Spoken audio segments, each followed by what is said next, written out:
Okay, I'm going to call our meeting to order.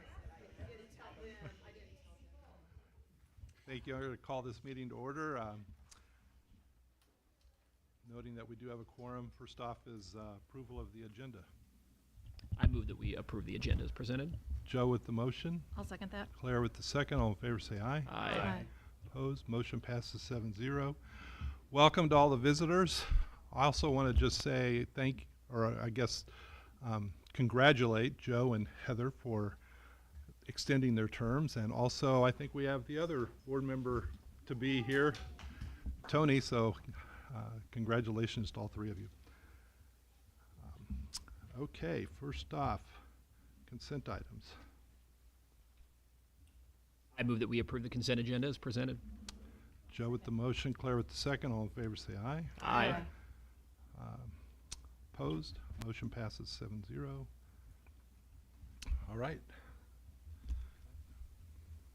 First up is we're going to spotlight our EHS state qualifying teams.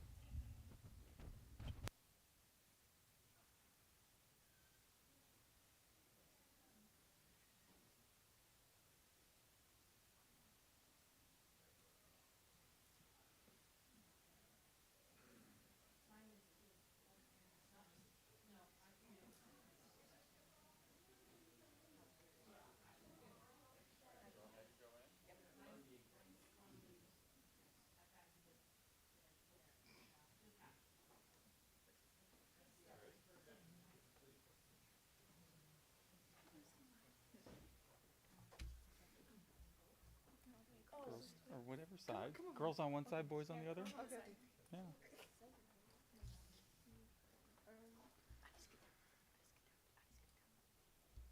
Okay. So I'll go ahead and introduce the teams first, and that way they can wave and say hi, and then if I say their names throughout, they can just ignore me. But start on the end. Senior Addie Williams, another senior Cami Garcia, another senior Addie Mast, sophomore Emma Sarber, freshman Emmy Mast, and another sophomore Fiona Cahill. That's all of our girls that are here. On the boys' side, so a couple sophomores, Paul Jacobs, Grayson Masterson, freshman JJ Hardwick, another sophomore Caleb Reber, another freshman Wyatt Johnson, senior Nathan Reber running cross country for his first year this year, and junior we have Will Bands. So most of our regional state teams are accounted for tonight. All right, so I'll talk about the girls first. I wrote a script, but I'm just gonna mostly probably wing it. So definitely, I say for our girls team, a little bit of a slow start, kind of an up and down season, down early, and then we kind of finished strong. For example, our girls team that ran at regionals and state did not even race together as a group of 7 until the 5th meet of the season, due to various injuries and just like trying to figure out who's even going to be in the top 7, because we had a girl here that wasn't in our top 7 to start the year and ran into our top 7. So it just took a while for this team to kind of get their footing under them and then kind of get going. So once we kind of got going near the end of the year, the team won one race this year, finished second 3 times, runner-up 3 times. We were runner-up at Frontier League. We were runner-up at regionals. And then at the state meet, we finished in 4th place this year, which misses the podium for our first time in a while, for I think 8 years. But honestly, it was a good finish. We went into that meet as the 4th best team. We had not beaten any of the top 3 teams that finished ahead of us all season. We just kind of gotten closer and closer and closer all year. And we continue to get closer at the state meet, just not quite enough firepower to close the gap all the way. So not a disappointment at all by any means. The girls ran really well this year, and I'm really proud of them. And one of the most things I'm proud about with this girls team, and it's the first thing I talk about when I talk to anybody about our girls cross country team this year, any coach anywhere else, is I like to just brag on our depth as a team.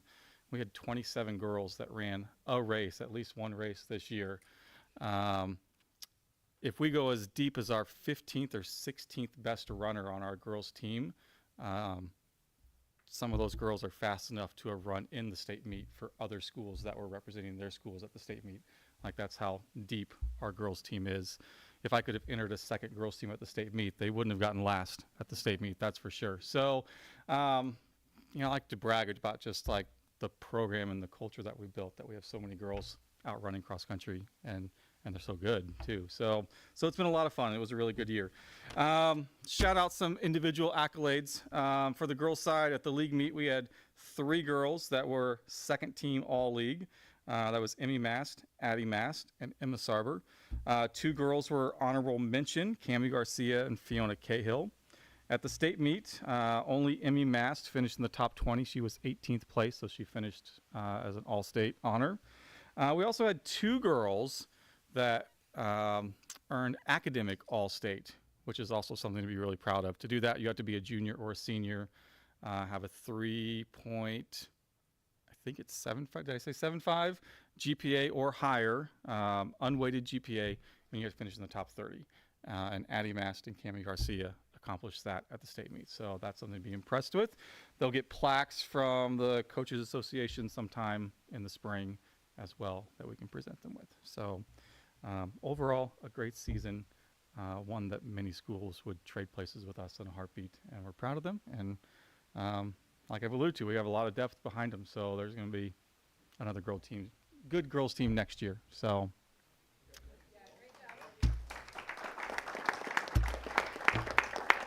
Our boys team. So also a little bit of I would say like a slow start to the team. That always happens when you're relying on young runners. We had a couple of freshmen running in our varsity, actually in our top 5 or 6 most races. We had a couple older upperclassmen that didn't train all summer because they weren't even sure that they were going to run cross country this year. And so when you start your season with 0 fitness coming in, it just takes a while to kind of get there.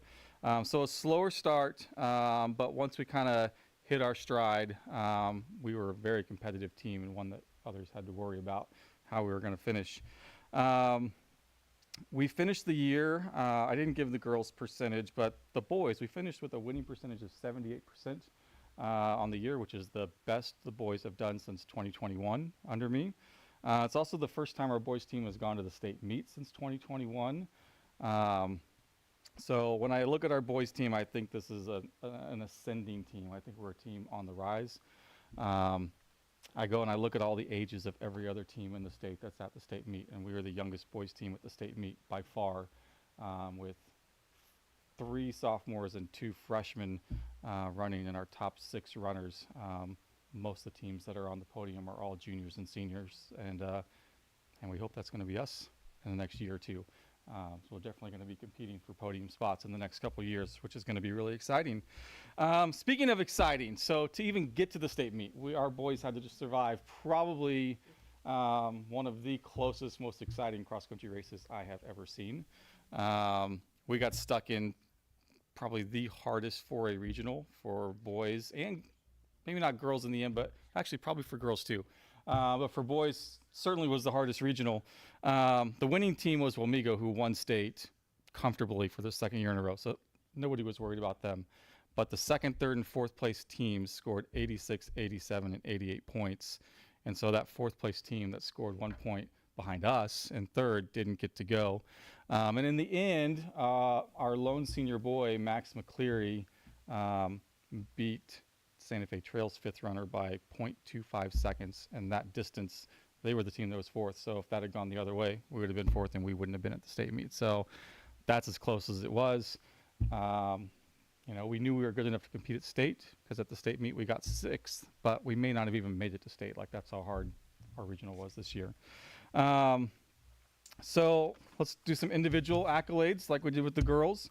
League meet, we had 2 boys earn 1st team all league, Grayson Masterson and Paul Jacobs. We had 2 boys earn 2nd team all league. That was Wyatt Johnson and Max McCleary, and JJ Hardwick earned honorable mention at league. At the state meet, we had 1 boy in the top 20, which again is understandable with the young team. Grayson Masterson finished 6th place, our highest finisher for our school on the day. That got him all state honors, and he only had junior and senior boys finish ahead of him at the state meet. So As far as sophomores, he was the highest finishing sophomore at the state meet. So yeah, like I said, I think both teams had a great season. I think there's good things on the horizon with both teams too, and we expect to be back there competing again for good trophies next year. So that's it. Thank you very much. Sorry if I talk too long. So it's fun to brag. So, all right. Thank you. Thank you.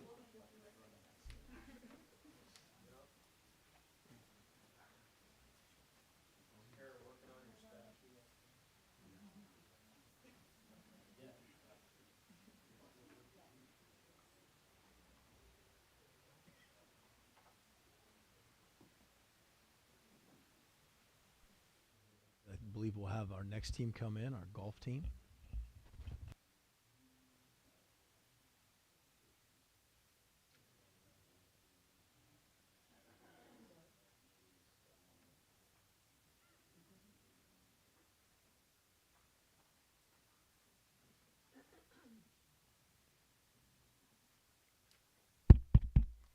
Good evening. I don't talk loud as it is, but I'm not feeling the bestest recently, so I'm going to keep it very brief, and actually my athletes are going to speak. This year, we had another stellar year because we made it to state again. 2 of our athletes made it to the second day of state. We only have actually one senior, which is Marley. She came in 25th place, and Brooklyn came in 18th place. I can't tell you all the statistical information. I'm sure Mr. Keltner can tell you exactly what place we came in every tournament. But this is, I feel like, our biggest accomplishment since starting this program. And this is Marley. And Marley's going to explain why she is our biggest accomplishment since starting this program. Hi, I'm Marley. So I started golf as a freshman. I'd never picked up a club, and I grew to love the sport so much that next year I'm going to attend the University of Nebraska-Lincoln and major in PGA Business Management. So as with that, I will become a coach because I have an amazing coach, and she's the reason why I want to become a coach. So for me as a coach, I mean, of course, now, if I could cry, I would, but my glaucoma prevents it, thank God.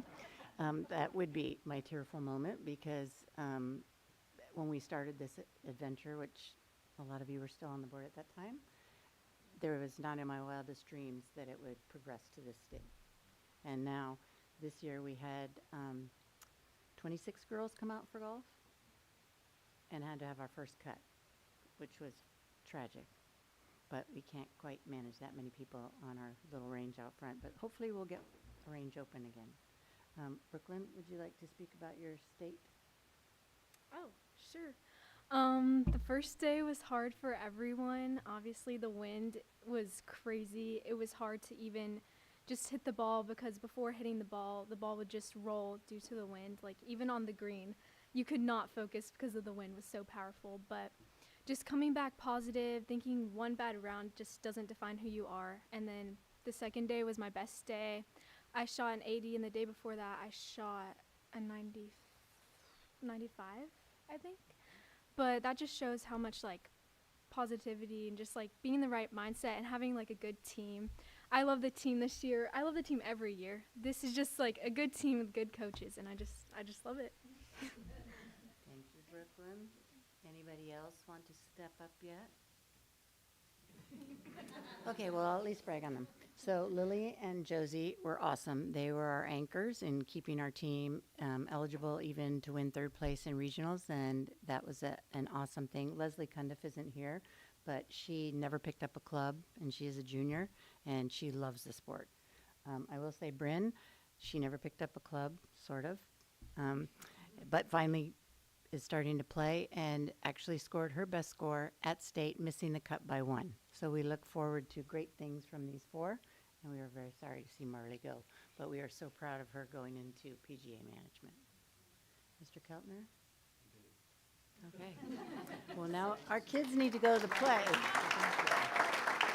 Oh, And for these amazing parents back here, I don't know if you understand how many steps they get every season, but they are amazing and they show up every season and every tournament. It is awesome. We have great parents with our group of golfers as well. So I want to recognize them too. Thank you.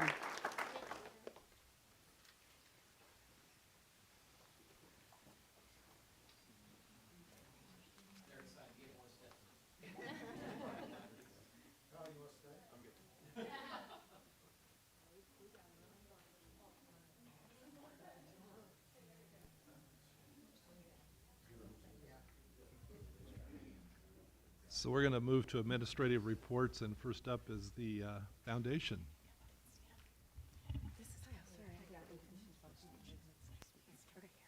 My turn?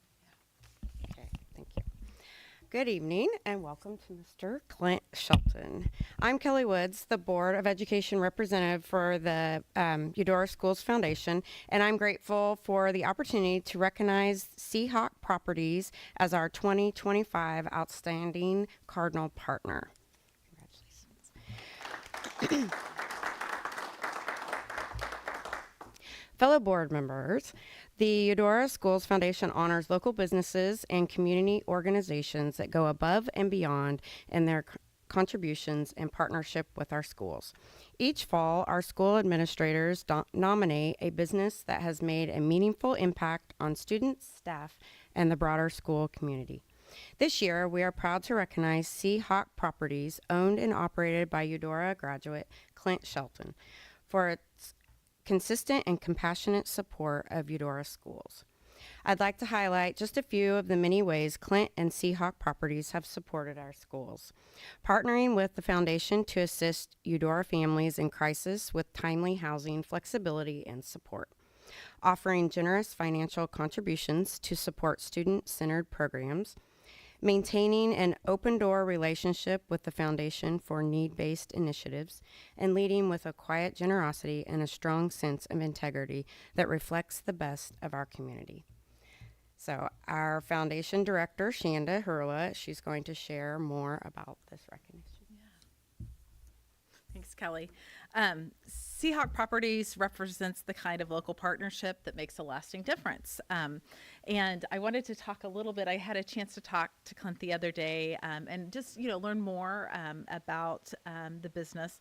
After his family's construction business was acquired, Clint took over the property management side, what is now Seahawk Properties. Under his leadership, the business has grown to a full-scale property management company with over 125 properties across the region, many right here in Eudora. But beyond business, Clint is also a parent in our district. 2 of his children currently attend EudoraSchools, one at the elementary and one at the middle. He particularly values programs like the Hunter Safety program at the middle school, and then the foundation's enrichment programs such as the Girl Masters Club. And then also, the foundation does literacy, financial literacy simulations like Reality U, which gives students real-world experience and lifelong skills. Clint's support has come quietly and consistently, and he has partnered with the foundation to support renters in times of need, including offering flexibility with extensions while the foundation coordinated emergency rental assistance or making a financial gift to enhance the work of what we do at the foundation. He's always looking for ways to give back and strengthen our schools. Here's some of just the few sentiments shared in the nomination process. Mr. Shelton never asks for recognition. He steps in and gives generously. His contributions have helped us expand what's possible for Eudora students. He sets the example for what it means to lead with both heart and purpose. And as a sign of our appreciation, we'd like to present with you a few gifts. First of all is this plaque that says, Outstanding Cardinal Partner, Seahawk Properties, Clint Shelton, owner, in recognition of your continued support of EudoraSchools. Thank you. Yes. Clint, I just want to thank you. Thank you for what you do in our community and just for the work that you believe in, the foundation is doing and supporting us. And we love that you're a graduate and that we have your 2 students in our district too. Thank you so much. Thank you. Congratulations. Thank you. You want to do a picture real quick?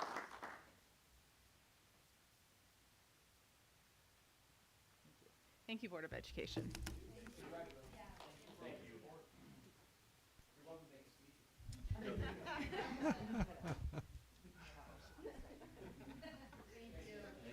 See you. Thanks.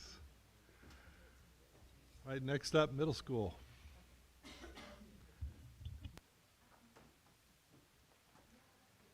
If I gotta stand, they gotta stand, right?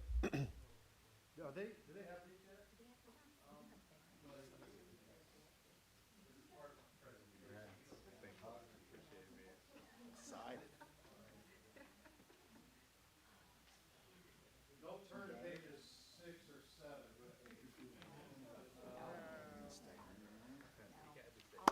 Had to say it.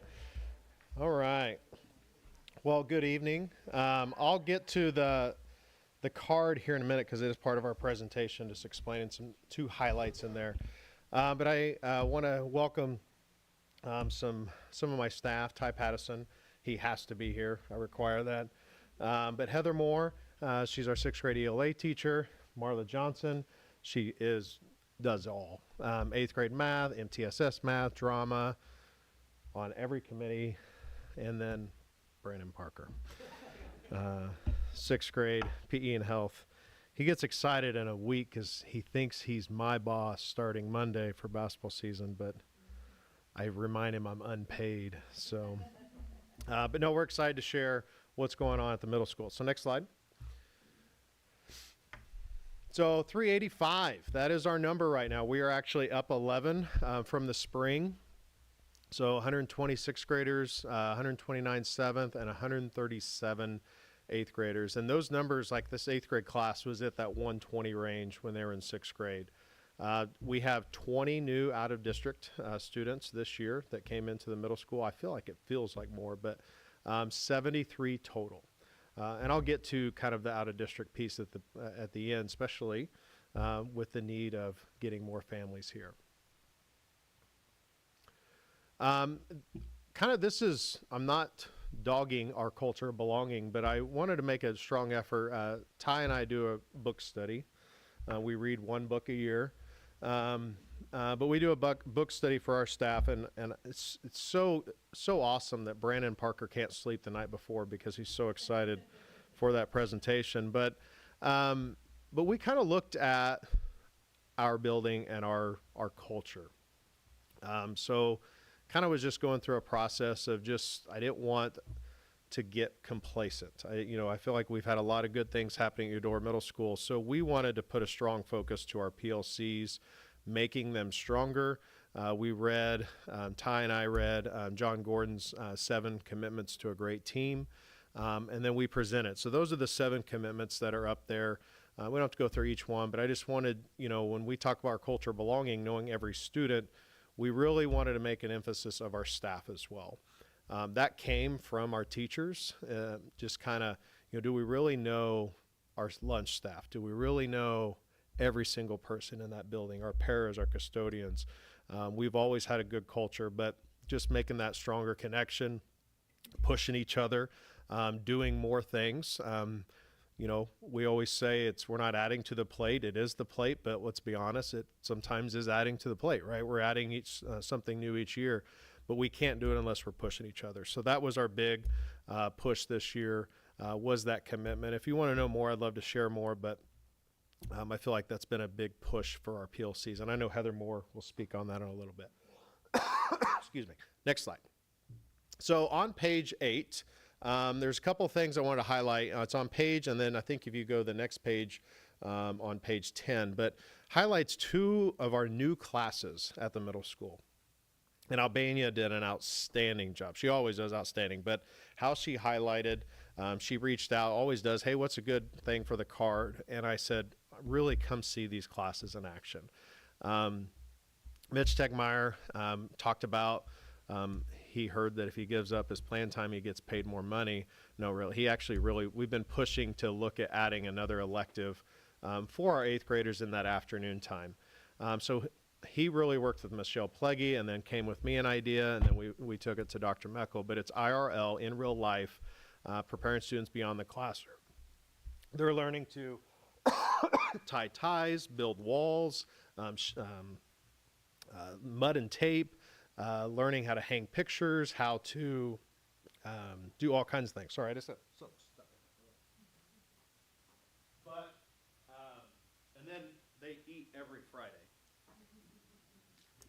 And he got a grant for this as well. So another huge thing with our foundation. But it's really cool to see these kids get excited to do certain things. They learn how to write letters, how to fill out an envelope, which they had no clue.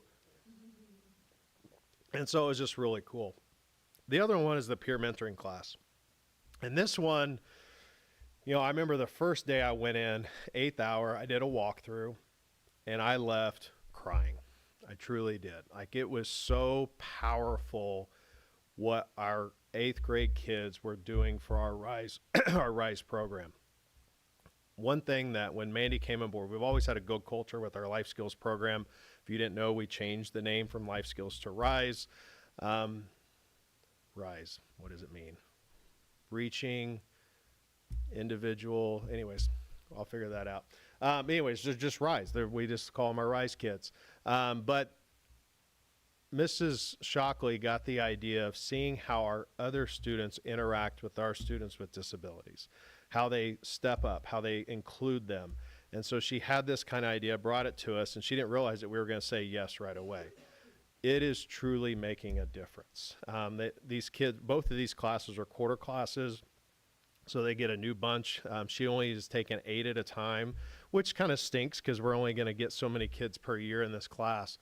But it is remarkable seeing our kids step up and help these kids. She had them one day in that picture on the right before that, she had them partnered with a student. She went over her learning intentions. She talked about success criteria, and then she gave them a topic to talk about. And it was, what do you see in the qualities in a good friend? And teaching our students what that is. And so they were two of them were doing dishes, 2 of them were over here doing this. They were doing kind of chores, and they were having great conversations. And to me, that's so meaningful. And I can't wait for you guys to have your board tour so you can come see it in action. Next slide. Mr. Parker. Excuse me. So when we talk about culture of belonging, at EMS, before we talk about the students, honestly, it starts with our staff. And I really feel, in being there 8 years now, we have a really high staff morale. We're a staff when 6th, 7th, and 8th that all work together. I feel like we push each other, we challenge each other, but probably the most important thing is we have fun with each other. And we're not afraid to have some times where we just need to laugh. We can always work hard, but if you can't have fun in what you're doing, it's pointless. And I think that vibe that our staff gives, because we can have fun together and still push forward, I think that shows in our students. Our students see it with us, and they see that we're having fun, and that allows so many students to have a great experience at EMS, which goes into the next piece that we're talking about with how do we get kids going? How do we actually support all the students? And I will tell you, and any teacher at EMS will tell you, that team plan is a game changer for us. Every day when we meet, we have different agendas, but we're always talking about kids. We're always talking about what are those kids' needs, what's going on in that kid's life right now. Academically, we might be able to switch some things to meet where the kid's at, but we're talking socially, we're talking emotionally. We get to know our students very well. We get that assistance with Mrs. Pluggy, with Mr. Thomas, with Mr. Pattison, and we truly know where our kids are coming from. Sometimes maybe we don't want to know, but we do know. And so we are best served by having time every day to be able to work together as professionals to figure out the best path we can have for all of these students to succeed. And it has been an absolute, like I said earlier, it's been an absolute game changer, and it's been best for our kids. Because we've been able to identify some kids that I will tell you right now we never would have been able to. Simply just going class to class, seeing each other at lunch, and an occasional PLC. we would never be able to locate some of these issues that some students are having. So it has been great. How is everyone included at EMS? Well, we have a lot of different offerings. You just heard from Mr. Thomas about some various classes. We have a lot of great class offerings, whether they're at the middle school, whether they're at the high school. Obviously, you have sports, you have organizations. As been said probably plenty of times, our clubs are amazing. And it's amazing the people that get involved, whether it's staff members, whether it's people from the outside. They find clubs that can interest kids that maybe just aren't interested in some of the same things that a lot of kids are. Our numbers, I believe, for overall, but I just know 6th grade in general, we're like at 90, so 95%. We have 6 kids left, okay, out of 120 kids. And 6th grade's the toughest one to get involved in because you're not involved in sports yet. But you look at those numbers, and when we talk about that we're identifying kids, I'll give you an example of going back to a team plan and getting kids involved. Mrs. Giffen has a great little club that they go to the retirement home and work with senior citizens. And when she is building that and kids that would be interested, we look at kids that haven't quite found an area. And she's gone out and recruited those students. And it's amazing how those students, one, they feel wanted, because they are. And then 2, they get to go out and represent the middle school and do a great job in the retirement facility. And things like that are just awesome. Everybody is finding their niche at EMS, and that is what we want. And then if you go back to the slide before, and I'm just going to kind of just finish with a little bit of what Mr. Thomas was talking about. The term that's used when we're talking about Mrs. Shockley's class, the term that's used in education is inclusion. I honestly don't think we have inclusion at EMS. I think we just have our students. And everyone is treated the same. And we just meet them where their needs, where they're at. But everyone is involved together. I mean, there's some pictures there. There are students. And it's a very cool vibe when it has been. And then when you throw in a peer mentoring class, you're an EMS student. And we've seen where that has been the most powerful with the people that are coming into our district, whether they're coming into the RISE program or a general ed, is how impressed they've been that their child matters. And that's the biggest thing that the biggest plus in all of this is that their child matters and they love the opportunities that they get here. And last, and we can talk about academics, we can talk about data, we can talk about sports, we can talk about a lot of things. But when we had parent-teacher conferences, had some really good conferences with parents that are new to the district. And overwhelmingly, they couldn't believe how much their kids enjoy school and enjoy being here.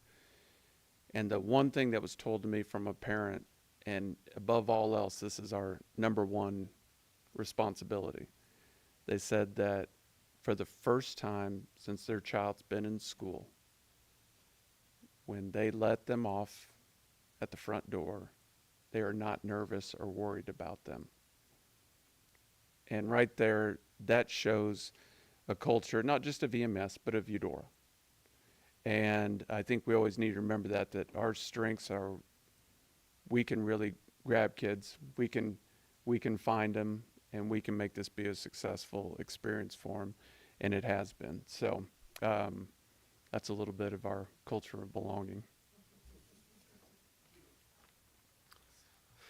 He talks a lot more than I do. All right, Mrs. Heather Moore. Well, good evening, board, and happy World Kindness Day, in case you weren't aware. Okay, so I'm nervous, so I'm just going to read from my script here that I wrote. Tonight, I'd just like to take a moment to highlight a few of the areas of instructional excellence at Eudora Middle School. The first area I want to focus on is our professional learning communities, or PLC time, which Brandon totally took my thunder. At Eudora Middle School, we're fortunate to meet daily with our grade level teams. In these meetings, they're highly structured and, let's be honest, mostly focused. Each day, our teams concentrate on a different aspect of student learning, whether it's analyzing data, identifying student needs, or just coordinating communication with families. We use that data from FastBridge to then help us guide our instruction, but it also serves as a springboard for how we're going to support students socially through friendship groups or club recommendations. Each week, one of our administrators joins us for our PLC meeting, often alongside our counselors, wrap workers, and social workers. This collaboration provides a valuable opportunity to reflect on both individual students and the grade level as a whole. Hearing diverse perspectives from across support networks allows us to better meet the academic, social, and emotional needs of every student in our care. This year marks our second year of implementation with Amplify. While last year was very much a learning experience, I'm proud to share that all ELA teachers at Eudora Middle School are now teaching the resource with both fidelity and confidence. Each teacher has found their own voice within the program, and that confidence shows in their classroom and student outcomes. Over the past year, I've observed several positive trends emerging from the use of the Amplify program. Reading fluency and comprehension have both continued to improve, and students are developing stronger writing skills. They are more confident writers who can support their ideas with textual evidence and well-developed claims. It truly feels like we have writers again in Eudora. Of course, there are still areas that we are growing, but we are addressing those with purpose and consistency. One of those areas is reading intervention within MTSS. While most of our students who need interventions fall into the fluency or comprehension support area, we still have a small amount who require phonics instruction. To meet this need, we are working closely with our resource teachers to provide targeted support, and many of us are actually currently involved in the LETTERS training program. For students with math intervention needs, we utilize SOAR time, during which students work with their math or science teachers to address those skill gaps. We rely on the FastBridge data to guide our intervention focus for each student, and then use the PLC time to collaborate as grade level teams to monitor progress and adjust the supports as needed. We also have begun to communicate our MTSS reward data with parents on a monthly basis through Parent Square. If you've ever had a child that went through Eudora Middle School in previous years, we just sent that information home on a little piece of paper, which included each student's majors, minors, grades, and attendance data. Unfortunately, and I know for a fact because I had children that did this, those forms rarely made it out of the backpack, and many parents never received this information. This fall, we created a digital form in Parent Square to share with that same data directly to families. Parents now receive timely updates on their child's major and minor behaviors, as well as attendance information, all in one convenient message. We've already received a great deal of positive feedback from parents at the middle school who appreciate this improved communication and transparency. Finally, with our district-wide focus on vocabulary instruction, we are continuing to see encouraging school-wide growth. All teachers at Eudora Middle School are intentionally and explicitly teaching Tier 1 and Tier 2 vocabulary within their lessons. Depending on the content, teachers may follow the district's vocabulary routine or just naturally highlight and reinforce key academic terms as they arise within the instructional program. In addition, vocabulary development remains a primary focus during SOAR time each Monday, allowing students additional opportunities to engage with new words through discussion, context practice, and review activities. These consistent and purposeful vocabulary practices are helping students build stronger comprehension skills and a richer academic language foundation across all subject areas. Thank you for your time. All right, so this slide is a lot, but what I want to kind of show you is what is the data telling us? I know you probably have gotten some information. It was presented back when we kind of started FastBridge in fall of 2022. So if you look down the line, 6th, 7th, 8th, and 9th, that's what our teachers got. So it's almost like That's what they came in with, right? So these scores, we do this test the first 2 weeks of the school year. So the green is above benchmark, the yellow is some risk, and the red is high risk. What I want you to look at is what the data shows this fall. And what you can see is that percent change. This is not a knock on the sixth grade coming in at all, but this class is coming in with high needs. And what I want you to understand, this class were kindergartners when COVID hit. They were first graders when they went through all those cohorts. We are seeing that impact big time in these numbers. But what you'll see as you go down the line, the 7th, 8th, and 9th, that is a product of the 6th, 7th, and 8th grade teachers and all that they did for that entire year. The percentage change, look at that, plus 13, plus 21, plus 13.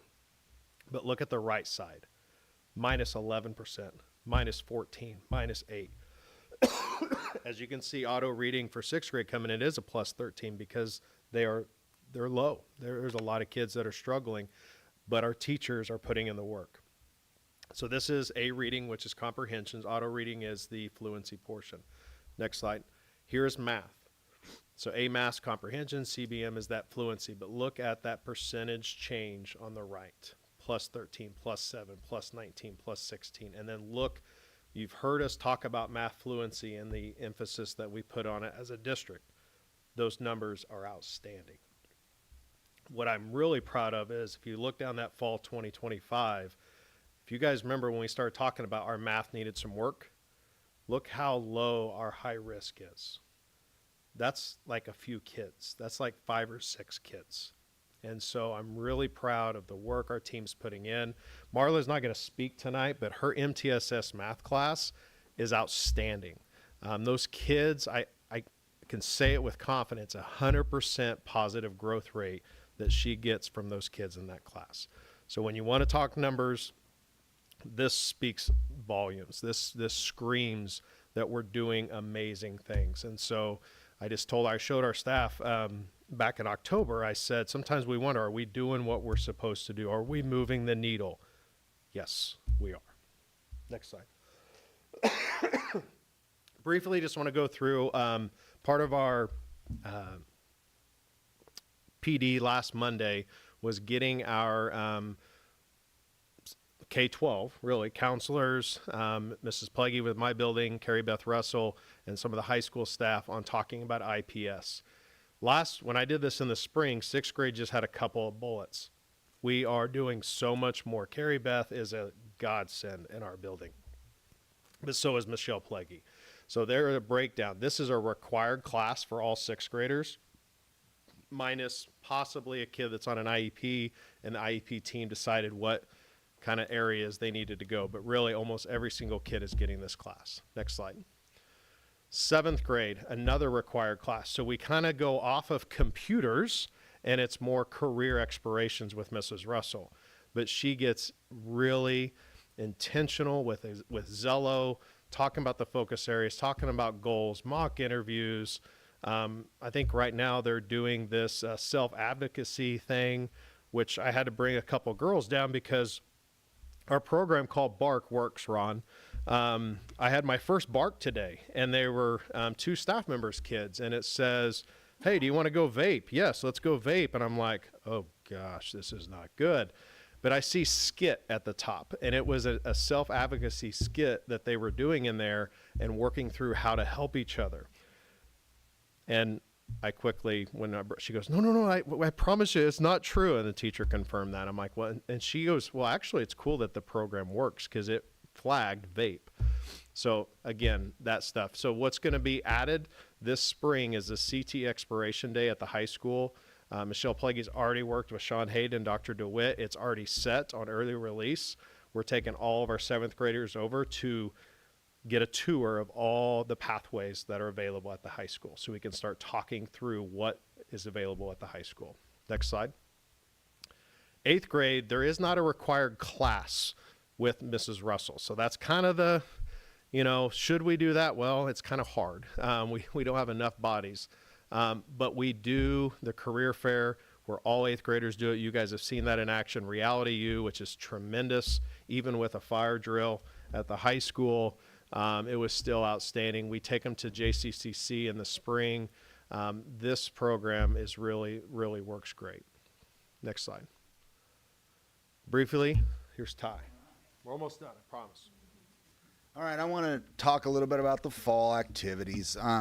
We are very fortunate at EMS to have the coaches that we do. A lot of them have coached high school before, but it is awesome who we have. But as you can see, the things that they're doing down there, I can see what it's helping do in the high school as our football team continues to be successful and win. But this fall we had our 7th grade varsity volleyball team. They won, they were league champs, they were undefeated, and they were 30-0, which is unbelievable for volleyball. They didn't lose a set at all. So I don't know if I've ever seen that since I've been here.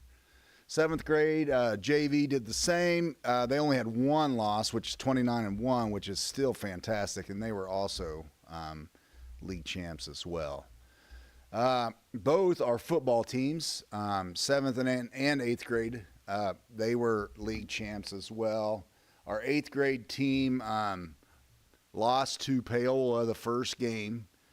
I think they overlooked them, but then they ended up playing them again in the divisional championship, and they won. It was a great game, so they played well. It was a great game.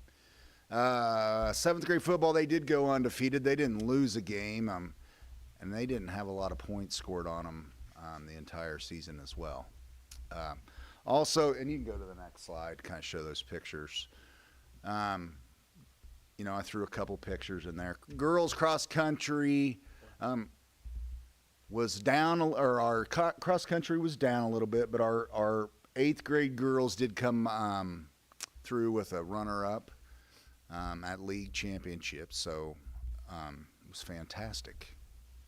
But I always, when did I start doing that? It's trophies. We started doing these trophies that we just get when they're league champions. So we even went back and did some former ones. So the kids really enjoy that, and they get some of the trophies, as you can see, will have, you know, they put the picture in there with the trophy. So it's just, that's good. So, you know, someday when they have their own kids coming through the school, and they can say, oh, there's your dad right there, there's your mom. So they really enjoy that. And then a few years ago, I started doing that for the cross country, for whatever team, first and second. So it's good. And we get the trailer out there and recognize them. So, you know, get them ready for high school. So.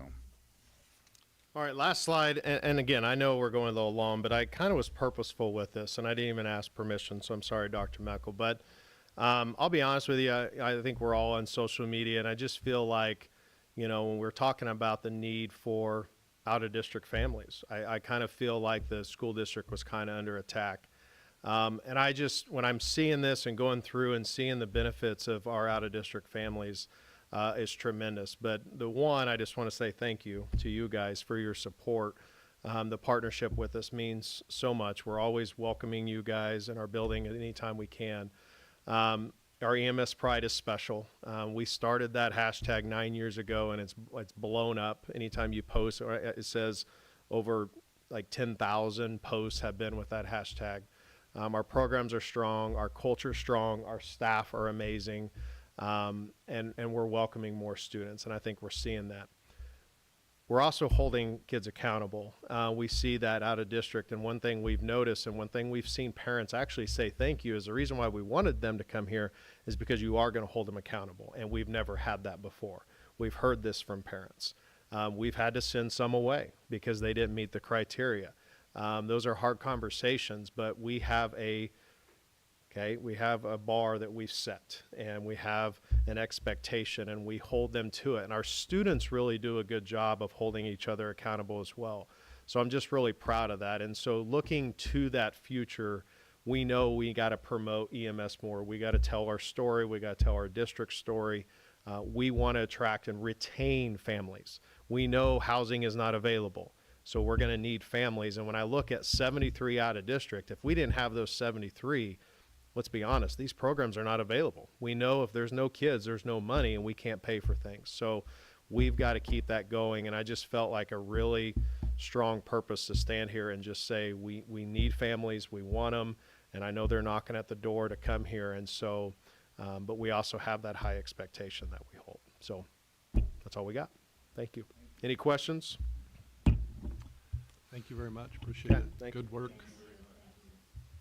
Thank you.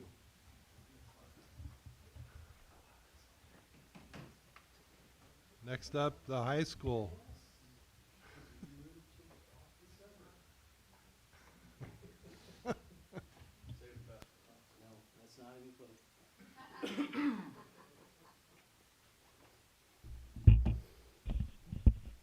Good evening, Board of Education. Dr. Bill DeWitt, Eudora High School principal. I knew I'd be presenting with the middle school. We decided to share tonight because Mr. Thomas gets a little busier during December for some reason. So we did a little bit of a old school flipped classroom exercise. I shared a document when I shared the slides. Gave you several links to a lot of the data to give you an opportunity to look through it and dig in, because I'll refer to it as we go through the slides. And then if there's questions, I'm happy to answer any of those. It's impossible to highlight all that in 10 minutes. But we are doing amazing things at Eudora High School. I'm proud to be the principal there. I'm happy to share. I don't have an entourage because we also have a musical going on tonight, which I'll go see Saturday, which I'm excited to see. So Ronald Ray hit the slide over just to highlight our enrollment numbers a little bit. This is, I think, trying to understand Eudora High School history a little bit, but I believe this is our highest enrollment to date, which is 563. Now, the math doesn't add correctly because that includes 2 students who are seniors of ours at our Bridges program, so that's off campus. But this is 563 on our campus plus 46 from our ed tech program, so over 600 students in that building. So very robust, good numbers. We've all looked at kind of the classes coming up behind us. Mr. Thomas did a great job talking about our vision and families and supporting that. We had a good spike in enrollment from out of district families, which I can't blame them. It's an awesome community. It's a great culture. They fit right in. And so we're excited to continue to offer programming to this large population. On the next slide, there, of course, is our promise. So I'm going to dig into each of those columns just a little bit and highlight a few things that we've done within each of those, and then kind of some goals at the end with all 3. And I took the cardinal head and the book and the guy thinking about his future standing on the teleporter to kind of highlight which one we're talking about with each slide. So on the next one, if we talk about culture of belonging, one of the goals we talked about last year was to come into this year and really try to do a good job of promoting all of our activities and our clubs, which we did at the beginning of the year with Rousing Success was our club fair. And I think a lot of the efforts, there's some data in there I'll talk about later on about our activity and engagement participation as students. But you heard some of that before with Coach Bernard up here and Coach DeVoe talking about our students, the number of athletes in cross country, the number of athletes all time in golf. Our musical had over 50 kids try out for it this fall. They've got one of their biggest casts ever. And so the involvement is very high. And I think a lot of that is the effort of our sponsors and coaches to get in front of our students and really promote belonging and have the kids go out and recruit. And that was a fun exercise. So I wanted to share that a little bit. You'll see a lot of data that talks about how our advisory, which is very unique for a high school our size to have that dedicated time every day, where teachers can connect with our students and help guide them through their 4-year journey. And part of an awesome byproduct of that is you think back to parent-teacher conferences, and we had over 90% participation from our students and families in coming to our school. And really, those of you parents that participated in that, you saw hopefully a more intentional effort to build that student portfolio and really showcase kind of how we're building from grade to grade, and ultimately put these kids on a path towards fulfillment when they do graduate from Eudora High School. And then the last piece I'll put up there, because we spent a lot of the springtime talking through a bell-to-bell cell phone policy. And we've got really good data on what that's produced. And again, I've linked it for you before, but you can see that it's led to, again, 90% compliance in terms of that percentage just comes from the number of incidents, which are relatively low over the population of the school. And we feel if you look at our behavior rates, which are down, if you look at our attendance, which is up compared to last year, I don't know that that's causal, I don't know that that's correlated, but certainly many of you are in our building frequently, and you see that those phones are away, and you see that the kids are finding different ways to engage with one another, and we think that's strong just anecdotally. But the data also seems to support that we're trending in the right way in terms of behavior and engagement from our students. Next slide, please. This is some data from our walkthrough tool that we still use, and I'm just trying to highlight a couple of areas that we've been really intentional about focusing on in our classrooms that we're kind of looking for as administrators and trying to see some gains there. One is during the I do part as a teacher. Many of you are educators and probably went to school at some point, but you know that there's a good setup before you do the learning, and a lot of that comes from the way in which the teacher introduces the material. And what we're really trying to encourage our students to do is really model that critical thinking, and we call those think-alouds when you go through that process. Not so much telling you the information, but watch me work through it, watch me struggle, watch me think, and then you model that. And so we're really trying to increase just that tactic to help with our critical thinking skills, and that's been a look for us starting out this year, so you can see a lot of growth there, a lot earlier than I anticipated, so we're going to try to maintain that and also shift over to some opportunities to respond down there at the bottom. I'll talk about a little bit. Vocabulary, our agreement, our instruction, our visible vocab, our use of it still maintains improved rates from what we've seen in the past. But that bottom one, when we think of opportunities to respond, this is that technique where you as a student, I don't know if you're engaged or not. I assume everybody here is listening to me.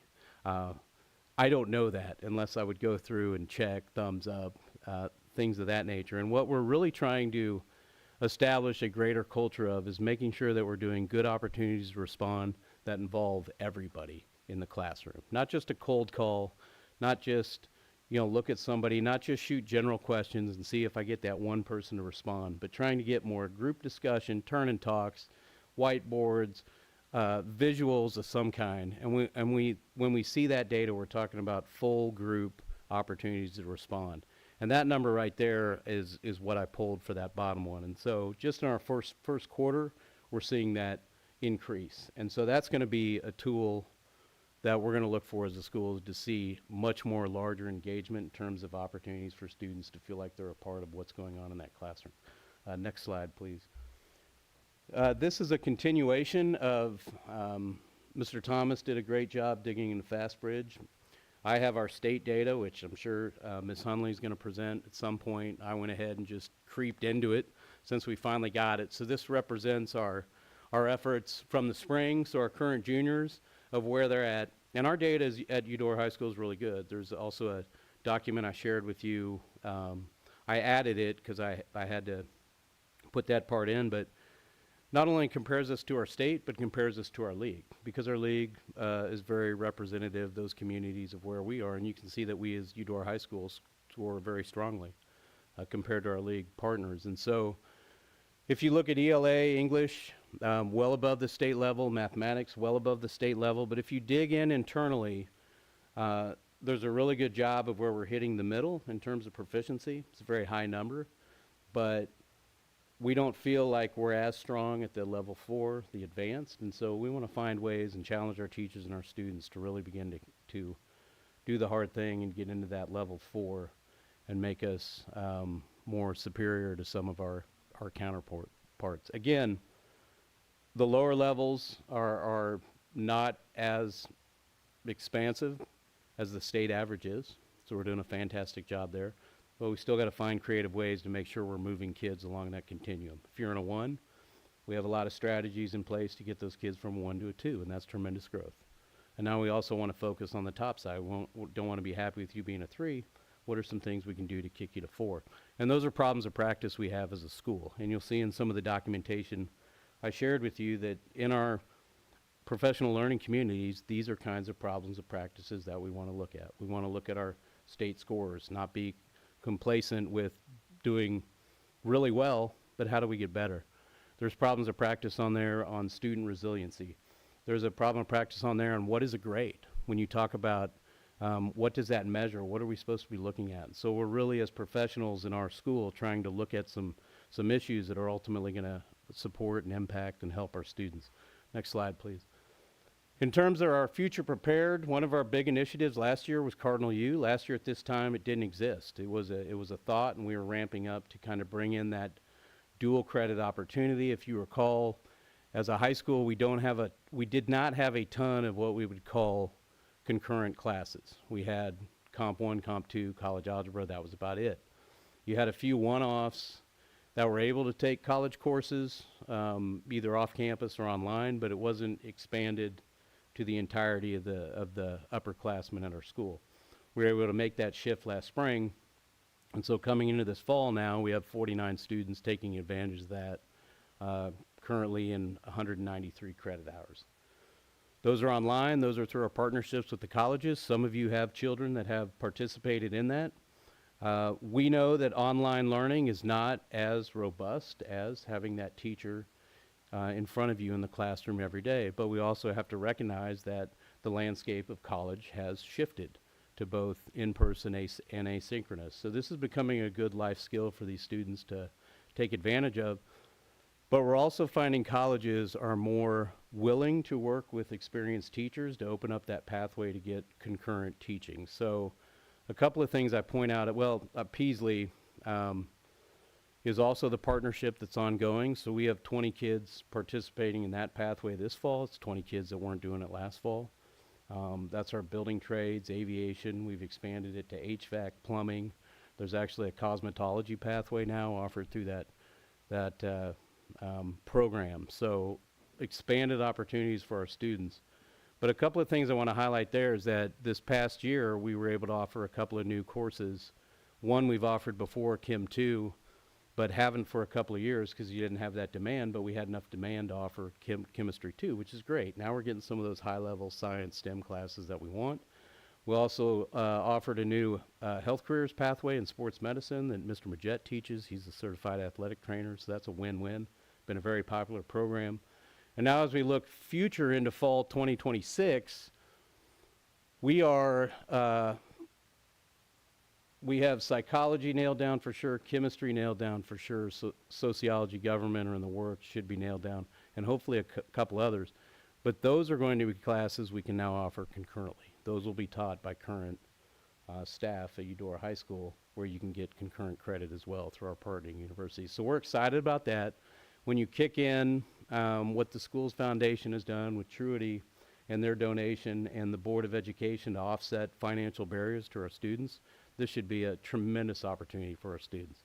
College credit plus being taught by our incredible staff at Eudora High School. And then the last part on there, you'll hear a lot about. The foundation, again, has done a tremendous amount of work with our community partners to get their expertise, to work with our students. And so our next phase in terms of getting our students application type classes, real world experience, is now getting them into those work-based learning pockets. We've done that in the past with CNA, but now we want to expand it to any industry.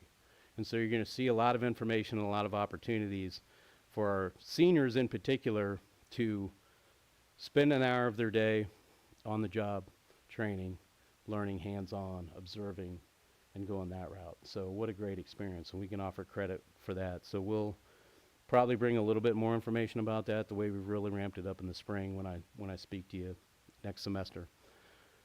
In terms of what are some goals we're going to try to achieve this year, going back through that, you see under our culture of belonging, advisory, again, very purpose-driven, making sure we have good discussions about what we're putting in front of our students at appropriate grade levels. We divided up our PLCs into units that are grade-based, so we can really focus on the social, emotional, and academic needs by grade level.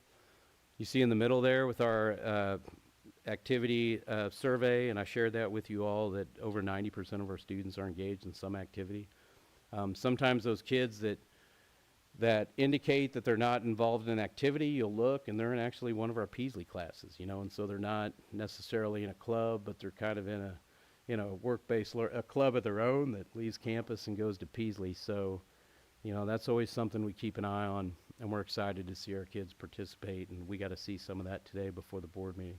On our next slide, again, a lot of words, but again, talking about opportunities to respond, so you can see how we're going to have that focus on there. And again, I shared the link with you on our opportunities to respond lab that we're doing as a teaching staff. Our state results, I indicate in there, I think it's fantastic that we're exceeding state averages significantly, but that doesn't mean that we can't push, again, 1s to 2s, 2s to 3s, and 3s to 4. And so we're going to continue to look at that problem of practice.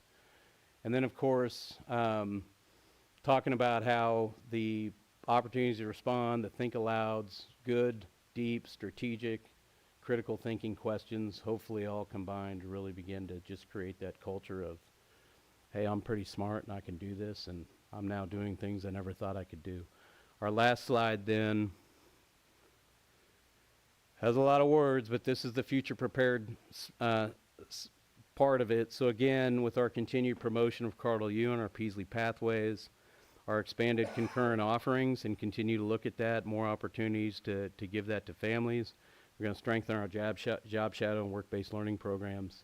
You'll see Job Shadow targeted a lot for juniors and some sophomores, work-based learning primarily for our seniors. And then we'll continue to track participation data like we always do and begin to look at more and more pathways for whatever our kids need. So we're really trying to, if you think back to where we were 2 years to where we are now, thinking about the various opportunities that our kids have for real-world experience before they leave Eudora High School, I think we've made a lot of progress there. And then our next slide is, that was all of it. So thank you, Mr. Long. Do you have any questions about any of that stuff? I had a lot of questions. Yes. Thank you for all of this. Mm-hmm. Following your sharing of all the data and all of the extra reading, I really appreciated having that. And I wrote down some questions. I thought of them that you've answered through your presentation. Thank you for that. I want to highlight again PLCs. You said that these have moved from subject area PLCs to grade level.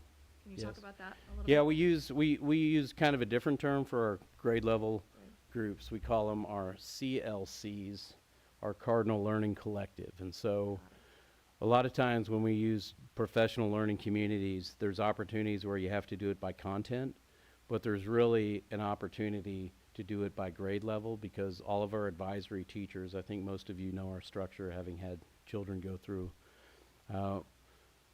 It's so unique and special that we can take a group of 15 kids that I, as a teacher, as freshmen, and guide them for 4 years of high school. And so to get our 9th grade advisory teachers together that may teach in different subject areas, but certainly have some of the shared conversations they're having with those 9th graders. What are they hearing from their 9th graders? What are the needs? What are the blind spots? What are some things we have to do?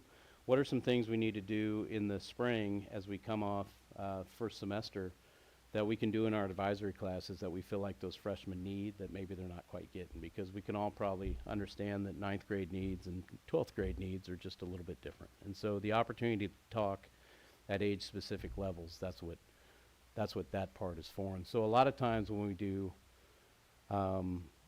studies on, again, resiliency is sometimes something that is a little bit different depending on your age and experiences. But sometimes when you're looking at what is a grade, it's more robust to get into your academic groups. And so that's what we mean by shifting those groups just a little bit, depending on what the conversation is. Thank you for that. That definitely was what I was wondering about. And I will stay tuned for the shifts that you're suggesting, shifts in a good way, to work-based learning and job shadow stuff. The document you shared with us was real robust. I imagine when we hear more from you, it's going to be steps to get there. Yeah, that's the whole playbook. Right. That still needs to be Eudorified a little bit. Right. But that is the playbook, and you can see in there kind of what our goals are as sophomore or freshmen in terms of exposure. But, you know, we got to do a better job of getting our sophomores into the community. We've had huge success this year. The foundation and then our little interns that built these lunch and learns that have been happening every 2 weeks. We've got one next week that was auto and manufacturing, I think. But those have been on Wednesdays, and it's kids can select them, and they go and they hear from industry leaders. But the best part is these are industry leaders that we take right out of the Eudora community. And so they're people we know, they're friends as parents. But getting that exposure, but now giving kids the freedom to go out, you know, excuse them for part of a day to go and just on a job site and shadow and watch somebody in an industry that they're curious about. And so sophomores, juniors, really trying to focus on getting them out and seeing it live, job shadowing. But if we get to, I set a goal of 30%, I don't know, that'd be awesome, but I'd love to try to get, as we begin to schedule, there will be opportunities for current seniors to do that this spring, but certainly looking at our juniors as we go into 26, 27, trying to get 30% of those in some kind of work-based learning situation where they're off campus learning hands-on and given the opportunity to earn credit through that experience. That's a goal. Excellent. I will stay tuned. Okay. I also was really pleased, we're talking about growth for every student. That's the thing that I heard from Heather Hunnell in the CCC group. And that's what you're talking about with assessments. And we're doing really great, but we want growth for every student. Mm-hmm. Moving 3s to 4s and 1s to 2s. Excellent. Thank you. Yep. Yeah, and Really the worked last on part that on that, because I know you love assessment, we'll do Fast Bridge again before break. So that gives us an opportunity to see, you know, we did a few different kind of interventions in math and English going into this year. You don't really get to see the effect until you have the opportunity to compare beginning of the year scores to now scores at the end of the semester. So I hope to see a lot of gains there and make whatever adjustments we need to do there. So that's the goal. I was just going to say I appreciate the effort to move toward or offer additional concurrent opportunities. I know that, you know, rolling out Cardinal U, we were trying to take a stride forward in that preparation for college, and I think it especially does that in terms of providing credit opportunities. But I think maybe the level of I'll say accountability and really the preparation that goes beyond just the credits is maybe lacking to a degree in some of those opportunities. And I think what we'll have with our staff is really going to be great for the kids to be able to now not only leave with the credits, but really get some additional opportunities to truly learn. And I think, you know, I've heard from some of the staff that they're excited about those opportunities. Yeah. So I think it's a win for everybody involved. So I'm excited. I appreciate you guys working on that process. Yeah, Jessica Johnson has done a really good job of building those partnerships and just, you know, in her role, being able to just have those much deeper communications and getting some of that line. So, you know, to echo what Jeremy said about Eudora Middle School, we have a heck of a team at Eudora High School. I know Dr. Melk will talk about our senior citizen meal today, but just, you know, just an incredible opportunity for our community to come into our school. And of course, our high school kids responded incredibly. Our high school kids have been incredible all this week, and we're excited to get more opportunities for them as we go forward. So thank you for that. I was going to kind of say some of what Joe said, so I appreciate really, I'm super excited about the idea of having some of these concurrent opportunities. So thank you for that. Thank you for the focus on getting kids opportunities outside the work-based learning, just getting them excited about some of those. Simple question, under Cardinal U, the current like Comp 1, Comp 2, algebra, college algebra, those are part of Cardinal U, right? Like when we're looking at these numbers of Cardinal U 49 students taking a total of 65 courses, are they counted in that? Or those do not include our Comp 1, Comp 2, and college algebra kids. Okay, yeah. They don't. So our college numbers are actually much higher. Okay, that's where I just wasn't sure if that 49 was. So what he's showing you is what our students are enrolled in this semester. The 3 classes you listed are year-long classes. Right. So our spring numbers will look, because it should, like they jump incredibly higher because we have a ton of kids enrolled into those classes. But he's giving you a snapshot of what's this semester. Those students are enrolled in a year-long class. Right. So those numbers, but so those like are not added in here. But they'll be added in the spring. Yes. Just because they're completing them in the spring. Yeah. Is that right? Because okay.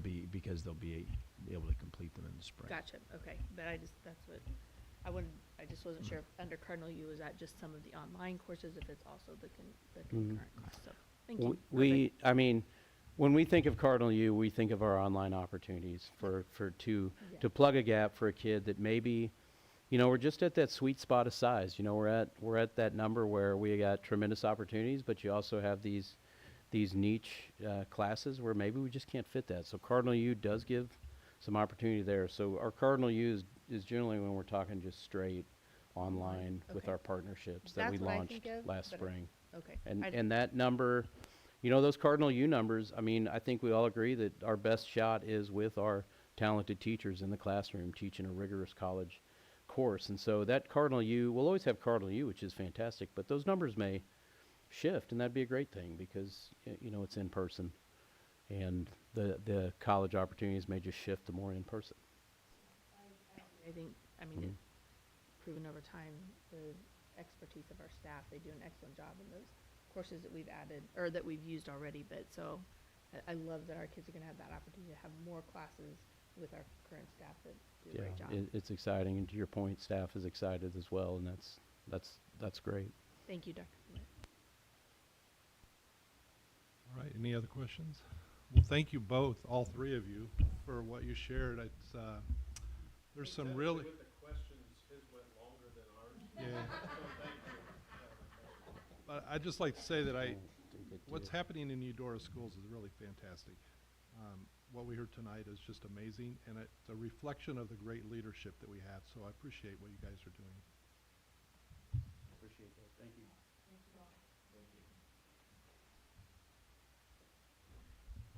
Okay, I'll I jump. guess we jump to superintendent report. Jump into my report. It won't be near as engaging nor as good as the other two. Just wanted to talk a little bit because we're coming fresh off our senior citizen meal today. We had outstanding participation. Another amazing weather day, which is always going to hamper our participation if there's some icy rain or snow. We had a great opportunity. We had about 200 people RSVP. I didn't get an exact head count, but on top of those 200 people, we had 50 pumpkin pies made. It was outstanding. As Dr. DeWitt talked a little bit, it's amazing to watch our students run around, fill coffees, ice, serve, as well as our admin staff. And then they got to treat themselves, or we got to treat them to a matinee performance of Mamma Mia, which was outstanding. And they're not wrong. We've got about 50 kids in there. It is a full cast. And so I know I heard compliments about their pride, our community's pride in Eudora Schools. And what's really great for me is I get to see people who, you know, it's probably been a long time since they've had kids in school, but you see former employees. You see, more than anything, you see former Cardinals in there. And so it really is an amazing opportunity for our community, one that's been going on for many years. I asked Ron, he's been cleaning plates back there for at least 12 years, but certainly we've been doing it a long time, and I think it just goes embodies to how amazing our community is and how supportive our community is that they come to that. So I wanted to thank Nicole Parks and her staff because it is a tremendous lift. My mother, who ate today, was surprised that it was on China, which is always outstanding. So again, we want to make them feel welcome. And so it always turns out amazing. So and her staff did an outstanding with that. And the food was tremendous. I get the advantage of getting to go there, you know. Yeah. And hang out with those old people. But it is a pretty cool thing to see that many people supporting our school district in the senior foundation. It's really something. Well, and just to watch their excitement, doesn't feel like a chore for them to do that. I would be remiss, under consent, we did have a long-term employee who retired in December, but Michelle Cleveland has worked a total of 20 years. There was some off time there, but wanted to acknowledge her. You see her driving all the time. She's either driving our teams on activities or driving our shuttles, but we're very fortunate to have her working with us, and we will certainly sorely miss her. But I want to point out Michelle for all her service. So I'm going to move on to our free breakfast program, and I attached, if you remember that we started this last year, and this would be kind of our quarter report. You can pull that up here. I tried to condense a little bit to just kind of what's the important things to know. number one, you should know that we did jump 103 participants from 103% participation from August to September. We also go to school twice as much in September than we do in August. So again, just a point there. What I did was I tried to break it down again by total meals served, by what we consider to be our average cost, and you can see the meals that we are serving is substantially more than we did at this time last year, and that is a testament to our food service staff, and then getting some systems in place where it just becomes the norm. And so to pull that down there, when you look at the 3 months total, we served about almost 34,000 breakfasts, which is about 530 more than this time last year. And then the average cost for us is $1.25 for our total costs, again, because we're looking at what our total reimbursement is, instead of are they free, are they reduced, or are they paid. But our total cost would be $42,000. Our total federal reimbursement was $43 and change. So we're coming out a little bit ahead there. Again, this whole program's idea is that it be self-sustaining, and the idea that we're not losing money is outstanding. So I've got to speak several times in our community and the greater Douglas community and around the state about this program. We're very proud of it. I tell anybody, because I have superintendents reach out to us, it only works because people utilize it. We could not afford to do this if our students weren't utilizing it. And so, again, you saw a push this week on our social media from Albania about sending something out. We've got to continue to remind families, not that numbers are going down, but we want to build this into just part of the day. One of the things that didn't make in this report, which was interesting, again, not necessarily anecdotal, but we have high school students are eating more than before, and that's always been one of our lowest numbers because they're getting to school either 5 minutes before the bell rings or 5 minutes after, but we have more high school students with a larger take rate. So really excited about this program, and again, we'll look for another report 3 months from now, but I think it's going steady and kind of built into our culture of our school. So thoughts or concerns on that at all? Okay. I'm going to move on next to our engagement survey. The one I would ask you to pull up, if you don't mind, is where it's just called results. Amanda worked incredibly hard to put all of the other documents you see kind of combined. Those were pulled straight from our Qualtrics, but this mirrors the report that we had last year, just with the updated data. So I would say the largest change, and I think the best change for us, honestly, is that we had 50% of our respondents take that. It's not exactly where we want to be, but it's up from about 39% last year. So this goes to 397 employees. I credit Amanda really pushing this and her leadership of how do we build this in. We've also, again, as you know, we launched our human resource strategic plan. This is where we get the feedback from that. This was where the majority of that feedback needs to go to continue that for the next 5 years. So very happy with our increase, not going to just say, hey, 50 is enough. We need to continue to get more data. But again, I think that speaks volumes to Amanda's leadership. And then you can go to the next page, Ron, if you want to jump down. Percent responding strongly or somewhat agreeable. You can see, I'll talk towards the end is the comparison from last year to this year. I think that's where you'll see a lot of the great growth. But these are, again, you can see safety is at 91%, all the way down to communication at 75. It just kind of breaks it down in that order here. These are kind of the main takeaways from that, and then there are several different questions that are built into that. So I don't want you to think this is just a snapshot, but this is where you kind of jump across to continuous improvement on 2 slides away. Ron, if you want to point here, again, I think you can see this number here is an improvement from last year, but this is respondents responding favorably for the overall engagement. So 81%. A couple slides later, it'll show where we're at last year, but again, another increase there. If you want to go to continuous improvement, Ron, these are, again, we stuck with the same questions we had last year. We do believe, at least there's some confusion on one of the questions, and I'll talk about that when we get to it, that I think we can probably refine, just because I've heard people say that it's kind of different. But you can see here across the board, we're scoring, where we feel good, but we know that we still have some improvement there. I always look at, again, I'm a cup half full person.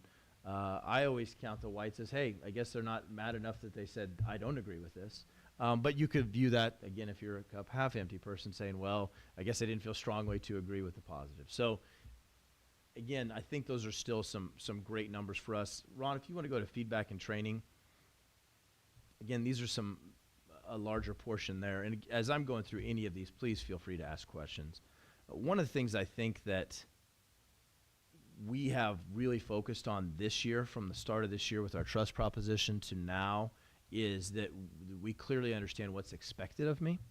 And I think that as we talk about leadership at any level, we can't be upset if people aren't doing what we have expected them if we haven't explained what the expectation is.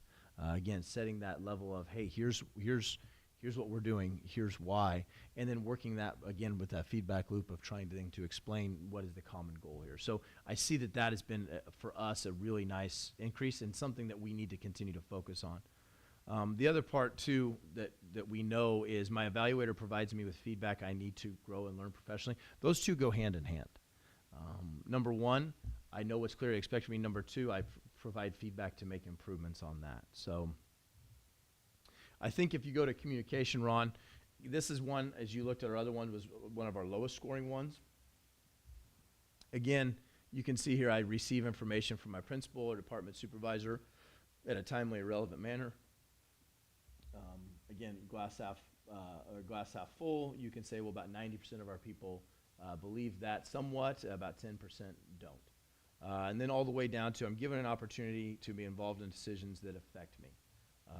Again, that is something we've continued to work through. Sometimes that is the explanation of why we're doing something. Some of that is taking that feedback and criticism and going, okay, there are some shifts. You saw that in our 18-month plan when we talked about our strategic plan. We knew that there was some heavy lifts that we weren't ready for.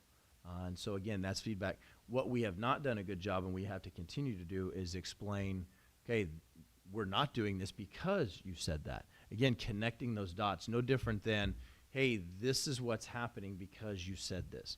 If we don't connect those dots, we can't assume that they're going to just draw those conclusions. Oftentimes in the helter-skelter and the busy world that we all live in, that is one of those problems. So if we can't connect those dots, that to me is an idea of communication. And then, Ron, if you want to go to relationships, again, I think Mr. Thomas, the middle school staff, and then Dr. DeWitt talked about, again, individual buildings and teammates feel like they have each other's back to the tune of about, again, 91%. If you look glass half full, that means about 3% don't feel like that. And again, this is district-wide. So this could be in any department. It could be in any building as we look at the district-wide data. One of the things that our principals and we as a district have done, again, is receive recognition from my principal or department supervisor. I'll give a quick anecdote about that because that was one of the things that elementary was tasked for last year, and they did an outstanding job of getting feedback from parents and putting up really cool signs about quotes that parents had said about this teacher. And I was sitting in the office around May, and one of the teachers walked by and goes, "What are those up for?" Again, we didn't do a good enough job of connecting that is a form of recognition. That's something you said you wanted. So how are we connecting those dots? Because obviously that was put up there for a reason. But if we just walk by it and we don't acknowledge what that's for, we don't point that out, then we're not connecting that to the people. We can have discussions about maybe that's not the right form of recognition. Maybe that's not what you want, but at least you know that we're trying and making a move, trying to move the needle on that. Ron, if you want to go to resources. Again, I have access to resources, materials, equipment, technology. I need to do my job. This isn't the question I was talking about earlier, but I still think we need refinement to this question because one of the things that we bump up against is what's my definition of a resource? Well, come to find out, some people's definition of a resource is time. I can't give anybody more time. And so, again, how do we better define what that resource is? That's something we're going to continue to work off. Again, I think safety, that shows the investment the board's made. It also shows the culture of our school when you look at safety on these pieces, that my school building is a safe place to work, and I feel comfortable reporting concerns no matter how small. And I think that's the idea that we have a great culture, but again, there's still some people that don't feel like we're doing that. So we need to continue to move that needle. Connection to work. Again, I'm proud of my district. This is the one that I think will probably rehab this question next year, which is, I rarely think about looking for a new job. Okay, we probably need to find some context behind that. And again, that's just hearing back from our admin team when we met Monday to talk about this. It's like, well, what does that really mean? How often is rarely? If someone offers me an extra $100,000, well, yeah, I'm going to look at a different job. So again, those are the pieces that we probably need to define better with that question. Again, that's kind of where our admin team felt. I'm open to suggestions as we look into any refinements next year on this. But I think overall, you'll see that connection to work has increased. The one I'll point you out, Ron, if you want to go back to, or go to our longitudinal, I think this tells a good story. If you flip back to, these are the ones that provide both, you can see, looking at all that data, which ones have the highest impact, positive impact of moving the needle. Again, this comes from Qualtrics, and you can see what they have done through their research, which moves the needles the most. My teammate has my back. I feel comfortable. These are going to move positive impacts or areas of strength. And then if you look at these, on the next one, Ron, is going to be your negative impact or what may be bringing that score down. So what we'll do, again, like we did last year, is put together our action plans per building based on what our negative impacts or what's moving the needle there. And Amanda and I will meet with each one of those admin teams to define what those 5 are, and then they'll take those out to their building leadership teams. Again, so that we can put something in front of the board by January, and then take action from January until our pulse survey to see how did we improve on that. But if you want to go to longitudinal, I think this tells a really good story of the progress from last year to this year, which, again, we're not going to settle for this, but we need to acknowledge that we've made growth in darn near every area. We got to continue that, but I believe that shows that we're making a good connection. What I can't tell you is that because we moved from 39 to 50% respondents, is it because we did a better job with our action planning of connecting those dots? Because if it's the action planning part and connecting those dots, well, gosh, we can go even farther with that because we're still not quite defining those pieces. So I thought that did a great job. And then you can see on the next slide just a breakdown of my school is a great place to work, and then the district's a great place to work. Again, good growth there. I'm always worried when I see, well, 18 people don't think the district's a great place to work. How can we make that better, knowing that we can't make everybody happy? But again, I think those are part of our plan with retention. But you've heard tonight about the great things that are happening in our schools. How do we make sure that our teachers and staff members and employees also feel that as well? Because they're the ones that have made it that way. So those are the pieces I have. I know that is a very fast run through. But I also know you can kind of track this data as you look. The breakdown of the front page, the compare, and the drivers are just the data that was used to put this together from Qualtrics. Qualtrics is really powerful. It doesn't print very powerfully, unfortunately. And so, again, because you're able to move some things around and see, it does not mean it prints well. So these are the exports from that. So questions on those that you can think of? I was encouraged that obviously the increase of participants, but that with that pretty significant increase, it was our results are quite positive. So I think that would be an encouraging thing, I would think. Yeah. So good job. Yeah, again, that's a testament to Amanda, and I think continuing to tell the story of why this is important. This engagement survey, we've done this in my 5 years. We've done it every year, and I don't even know when you started it, but people have to see a connection to how they're feeling at work, and not necessarily what do I don't like, but what are some things I can provide feedback on that we can then move the needle and make changes for in a reasonable fashion. So I was just going to commend, similar to Heather, the gains that you made. I think that the HR department and all of our admins, and certainly you, Stu, have committed to that. The work that came from what are our people telling us, all of that flowed into the HR strategic plan, and the way that you talk about what are we going to do with what you told us, staff and faculty, teachers. It's impactful, obviously, it's important, and I think that it can't slow down. We got to keep going. I also very much appreciate seeing the Qualtrics data. That was one thing I called out last year. Could I see the, because I like it specifically, the driver's document tells us each one of these answers, how it impacts job satisfaction and retention. That's really important to review for the board as well as all of you, staff, which obviously you do. Good work in there. Thank you for all of this. I appreciate that. And when she's talking about the drivers, there's a circle that has a larger circle. That is what Qualtrics would say from their research of doing these type of things moves the needle more. It may not necessarily be Eudora, but I've got to think the research would back that up with as many surveys they take. So Sure, just like the Kansas Teacher Retention Survey that's statewide, this is that. This is saying this thing will impact teacher retention, or it won't as much. It does, but not as much. I just think that's really powerful to see. very good. Thanks. Well, we'll have the action plans ready for you in January. We shared this with the admin team this week. They'll take that back, and Amanda and I will meet with them very shortly to start figuring out what are their areas of best growth or the most negative areas.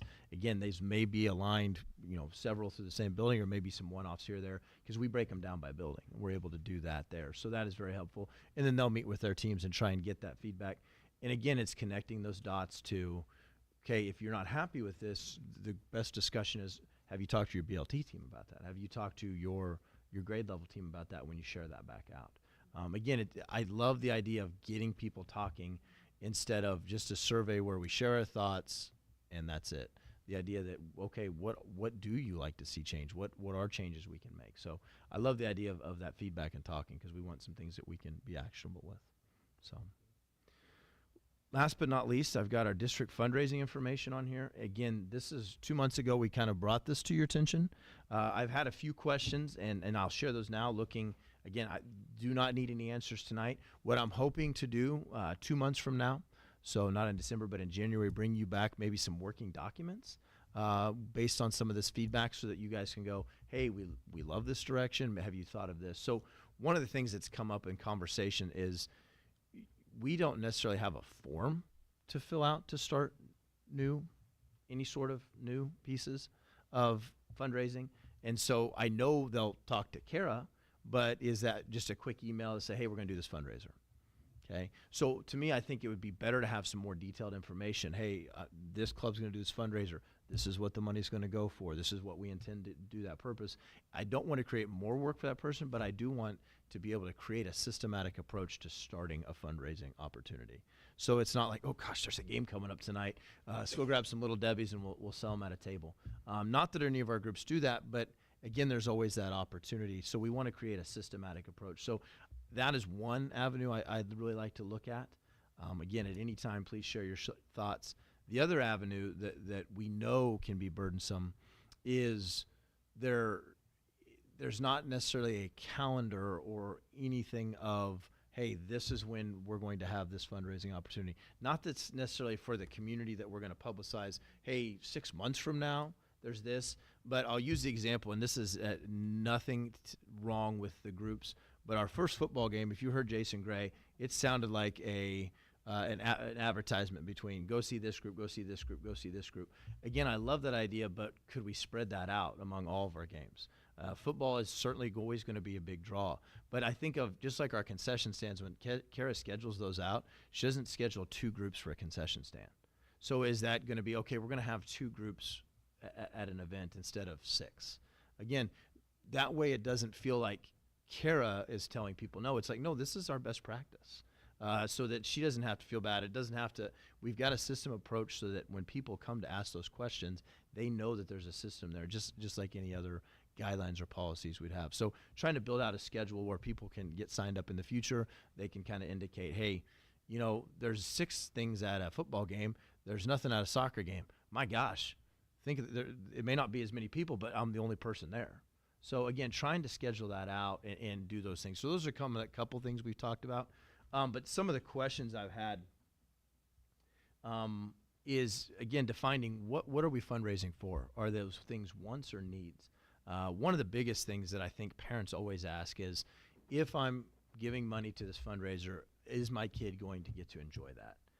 Meaning that we're not building some war chest. So you can think of when you were in school, if you were involved in an activity, if I pay for this, my kid's going to get a shooting shirt for basketball, or my kid's going to get a set of warm-ups. Again, that's clearly defined. This is the cost, and they're going to get that when it comes from, or they're raising money and they're going to experience this year. Not, well, somebody's kid 3 years down the road is going to get this. Because I think parents, I don't think they mind giving, but they want to know that it's going to be put into place right away.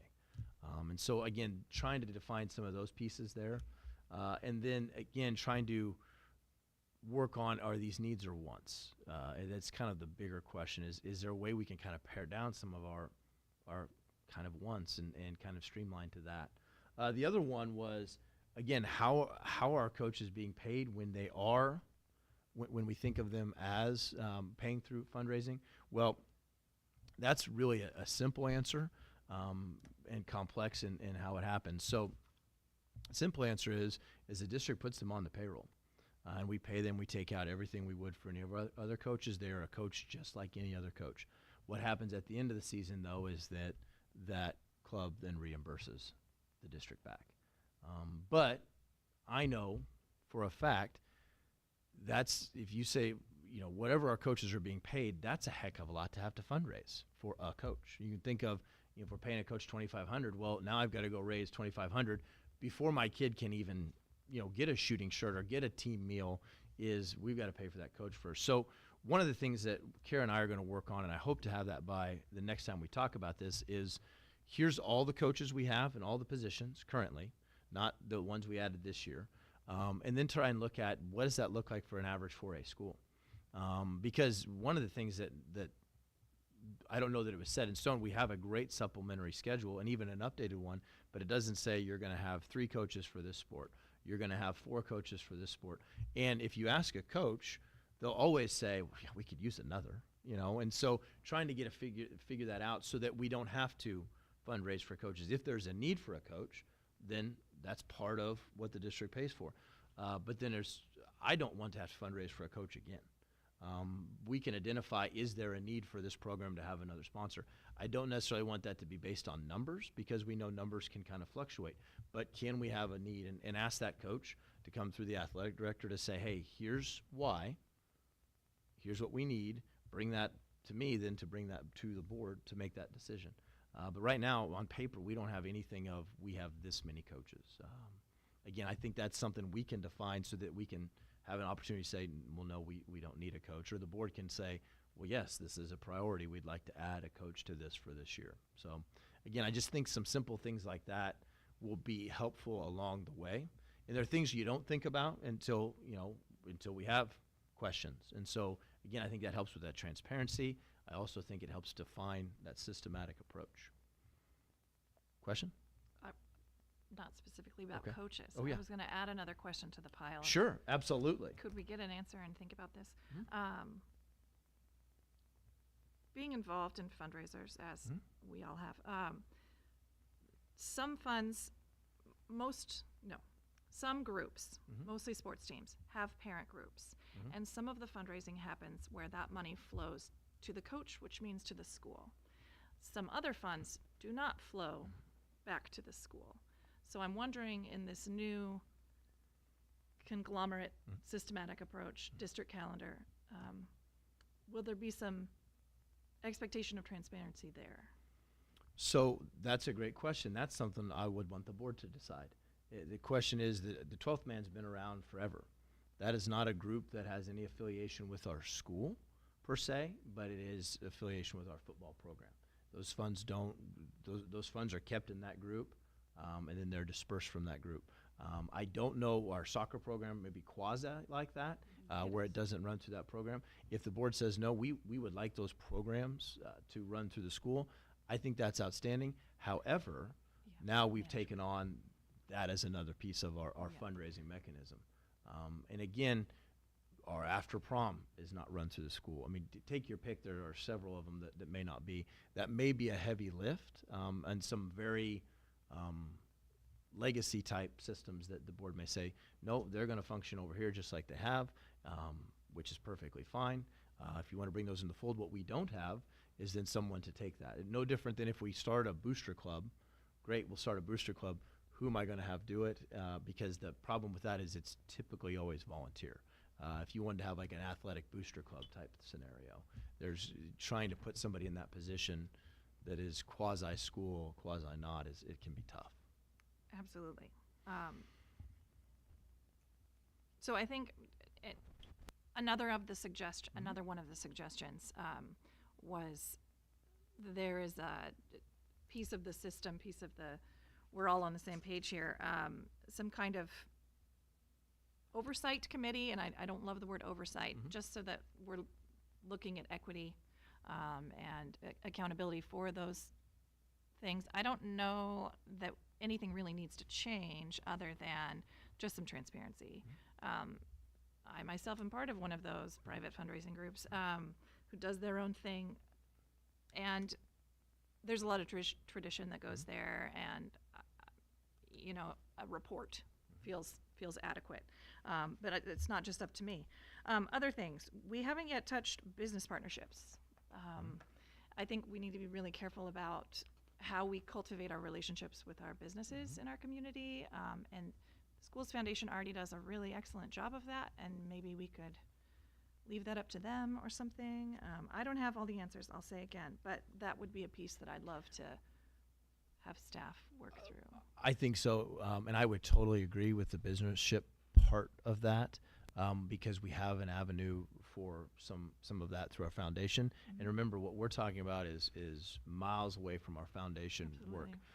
The thing I always struggle with is, again, a systematic approach so that it's not the high school administrator or me just making that decision, because I don't mind making that decision, but it's better to have precedents to fall back on. Perfect example, I can't remember if it was this year, last year, or a couple years ago, we made it to Acacia level game, okay? And somebody wanted to donate for students to get in free, okay? Well, we had a business that offered to do that. So do we say no to that business because, well, no, we don't take business sponsorships? So again, some guidance there is important. To me personally, I'd say if you want to donate, give it to that team or that program, because we don't get a very much portion of that when you say those kids come in. We get a quarter of that gate. The rest goes to the Acacia. As much as we love our state organization, I'd rather have the 200, 300, 400 go to that team than for free tickets, because I know our kids always find a way to get into the games. So again, I just would like guidance from you, and I can write that and you can say, hey, take that out. But I do know that I don't want to continue to tap our business partners any more than we do with our banner ads. And again, there's a systematic approach that Kara has for our banner ads that we do for that, and then for our video board. So, Mr. Hurley, you had a question. I actually, I don't know if it's a question. It's more of a commentary, which I don't like the chaos that is fundraising. So I'm on the same page, I think, with kind of the consensus that I'm hearing. And I'm not trying to be, to push back, but I think just as I've thought through the Pandora's box that the whole thing is, I think I'm where I start to get concerned is everything that we're describing on the surface. I think, yeah, we should impose a system. We should do this. And I'm not saying that I'm opposed to that sort of setup. But I think you could ask maybe any individual staff member or community member, and they'd say there's too much of this that happens. But I think the minute that you tell not you, I apologize, the collective you, no, we don't want you to donate to let students in to a game. Right. Well, then I won't give money. Right. So collect that. You would probably go to that same donor and say, should we have some, but the way it will affect people individually, I actually think we run a lot of risk that we're going to create maybe more negative feedback. Some and ill will. Ill will. And I think that's an example. I think, you brought up kind of transparent, and obviously transparency is one of the big things. And I don't even know how you start and finish that, because I also think, if I were to go right now and buy a tent for the cross country team and say, hey, you guys, the middle school I noticed didn't have a tent. Yeah. If you, and just it shows up one day, or I don't like. That's not a formal organization. There's a whole lot there, and I'm not sure how we can really grab that in full. And so I think I think that's the challenge. Right. I appreciate the effort that's going to go into it. Yeah. I do look forward to hearing recommendations, but I want to stress maybe the not just I won't call it gravity, but just the enormity of what this is. And I having had conversations at home about it, I haven't heard of anyone else district that necessarily has a really like best practice that we might be able to duplicate. And so that's where I struggle with, we're biting off a lot here, and at some point there's got to be a limit to it. And I just don't, again, that's just my musings. As I said, I don't think I have a question. Just there's a lot of rambling. questions in there. Yeah, no, it wasn't musings, and I've got some responses to that. But I know I've had two people. Go ahead. I was just gonna say because I like we all have been involved heavily in types of fundraising, and I met with Stu because I've reached out to multiple coaches, multiple parents in all different arenas, just out of curiosity, because there's been so much. There was some talk this fall that was, not as positive, and so and Stu brought up several like kind of to your point exactly. We've got to be very careful, because this community is so incredibly generous to kids like to programs who their kids aren't even in. Sure. And so I cannot commend our community enough for what all they do. But I think kind of Stu hit some of the big ones that I have heard repeatedly was just kind of a general calendar of who's doing what, and just even a simple form of applying, to saying, hey, this is a fundraiser we'd like to do, just to your point of just kind of a simple format, but not this massive oversight and undertaking and, that kind of thing. Yeah. So I think we can get there, but I do think we have to tread carefully and wisely. Yeah. Please. I would say I don't want anyone to have more work. Some of our coaches are doing this, asking Kara and talking to parents and doing all of the back and forth. And so if there was a structure, if there was a system, we don't want to give our AD and her office more work either. Sure. So this needs to be a balance, as everyone has said. Yeah. I'm glad that we're talking about it. Yeah. I think it's important to quiet some of the noise. Yeah. Make sense of the chaos. I think you've all identified we've got a tiger by the tail, and nobody has figured out how to handle fundraising. What's interesting for me is the experience I get from both as a person with students in the school, as well as a person who people get to share their thoughts with. One of them is we want to see that sweat equity. We'd like to see our kids doing things. I think there's a good place for that. The football soccer team joined forces last spring to do a great fundraiser that really helped out the Meckles, dropping off 20 bags of mulch. I think they made $200 by it. They're not going to do that fundraiser again. Again, there was a lot of work. I know you're thinking the same thing, but I don't think they will. And I know, again, there's a piece of that some parents really want their kids to go do that. There's other families that are like, we don't have the time. Tell me who to write a check to. And again, so trying to meet the needs of both of those is tough. And I would never want the board to feel like they're micromanaging, because I don't think you want to micromanage that. None of these programs want to. I don't want to put a list of here's the approved fundraisers, here's not the approved. I think there's some small changes we can make, because I'm with you. It doesn't stop with, Joe talked about donating a tent to the junior high cross country. Well, Ty can expect that in a couple weeks. That'd be great. Yeah. But again, I can think of the countless parents we have that make sandwiches that bring them there. Again, the track team, my daughter got to eat sandwiches at every track meet. I don't know who put them in there. I got a pretty good idea. But again, there were families that got together to donate that. Again, Mr. Voton, his wife, made sandwiches for the basketball team last year. I didn't ask if he washed his hands. I know he did a great job. again, and all they asked was, hey, can we do that? So we have a amazing community that does those things, and I don't want to create ill will either. I think there's some simple things we can add as far as some larger oversight. I guess I'm not quite sure what we're trying to fix, what the real problem is, or the real Okay. issue that's brought this up. Well, I would say probably what started it goes back to this idea that we're asking kids and families to raise money to then pay for equipment or facilities or coaches. And I think that's the biggest thing that we as a board need to make a commitment that if those are really needs, we should be taking care of that as a district, not asking our kids to go clean Allen Fieldhouse to pay for a coach. Yeah. Or at least have a consistent I mean, Yeah. because I will also tell you that financially, I don't know that the board is in a position that we want to start taking on a bunch of additional salaries if we determine, wow, we're understaffed in every sport and we need to add. So I think at a minimum, I would say, okay, then what is a policy that you mentioned equity that, well, that's great that you can go hire 17 new coaches for this particular sport, but what is a policy? And maybe the policy is just great, go hire 17 new coaches. I mean, eventually we'll arrive at that.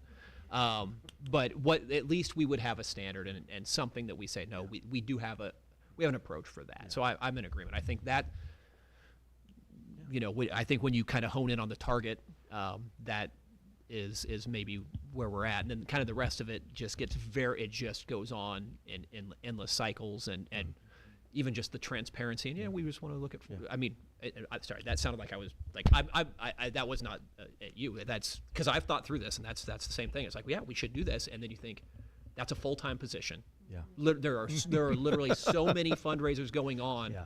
It's not that you ask Kara and Ty to spend an hour a week kind of looking this over. This is, I mean, it would be just a huge undertaking. If I can go back to the three things you kind of talked about, I think those are things that the board could say, these are the things we're going to focus on. These are the things that are in our sphere of influence. These are the things we want to control. After that, again, provide some guidelines and some best practices, but not get too much in the weeds. And I know that we can, again, the board and our community has made a tremendous commitment to our facilities. I don't know that there's any school that has better facilities our size. Okay, so we don't need to fundraise for that. And again, that discussion with coaches says this isn't what you're fundraising for. The idea being, I think, is okay, personnel-wise, what do you need? And then make sure that we no longer fundraising for that, because that is, again, mopping a field house for whatever. That's great, but is there a way we could avoid that? So again, I love that idea, and I think those are the three things we can focus on, and I'll try and bring that back to you next time we talk about this, so we're not too far in the weeds, because I don't want you guys to have to worry about jelly sandwiches or snacks or any of those pieces, because I think those are important, and I think that's where people really want to give. So, okay. Very good. With that, we'll move to board reports. So we'll start off with the foundation. You done? Are you sure? You're done. All right, well, we'll move to the interlocal then. Yeah. I'm good right here. We had 2 meetings since our last meeting, and then really after reviewing my notes, we talked about the same items in the same meeting, so I'll give you really the updated version. Looked over the strategic plan, revised the exit survey for certified staff and the para staff. We had our first SEAC. Is that how we're saying that? Okay. SEAC meeting was 11/5. Our next one is 12/2, which is actually going to be here in Eudora. So we'll have that meeting from 2 to 3, and then we have a parent forum from 6 to 7:30 the same day. Working on revising the PD plan for the remaining of the year, kind of smoothing that out, cleaning that up a little bit.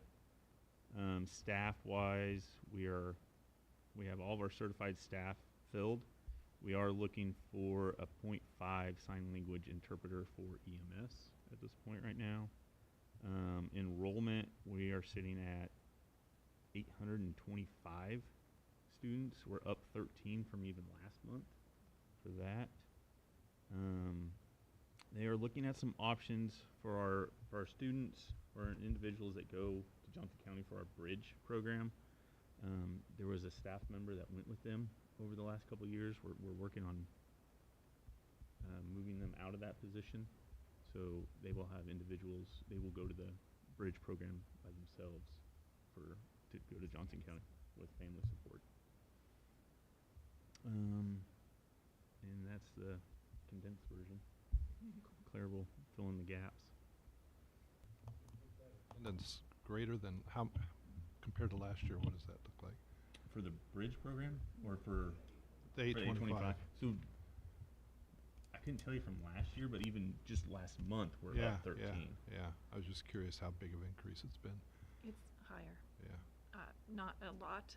I mean, Okay. it's like 20 students the same time last year. Okay. But it's higher. I could get you that information I if bet. you're really dying for it. Zach's got all the numbers right there. I did want to add a couple things. As always, we talk about budget.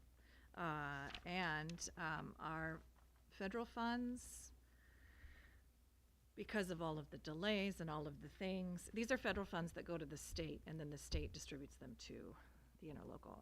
We're delayed. So as it's already happened twice this year, the interlocal asked districts to make an early assessment payment. So that did happen. Thank you, districts, for that. This will be the third quarter payment that generally comes in February. Half of it has been paid now. Those federal funds will be there beginning in December, so everything should be equalized back out, and nothing should be changing as far as that goes. Also excited to report that expenditures are significantly down. I wrote by tens of thousands. It's about 30 total thousand in contracted services and in the substitute line. So all of the work that they're doing on setting policy and expectations, it's working. So those lines are, like I said, significantly under budget. Hooray, good news. Big picture stuff. We're very thankful for districts, and everybody's doing their best there.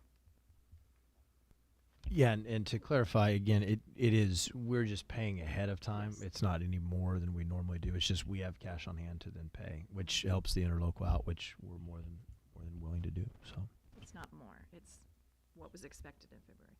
I also had another celebration to share. I talked, I think it was in October, about September's meeting. The Registered Teacher Apprenticeship Program, now there are 10 of those individuals across the interlocal.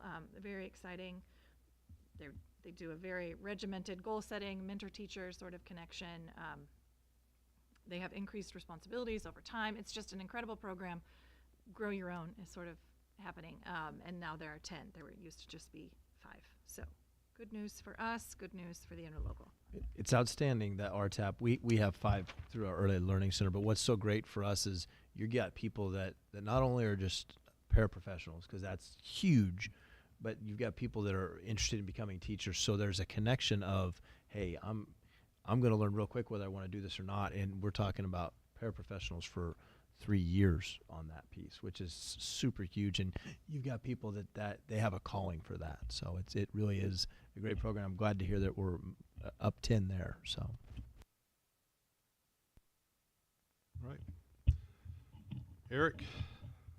Real quick, just on that last topic, what was the dollar amount that we paid early?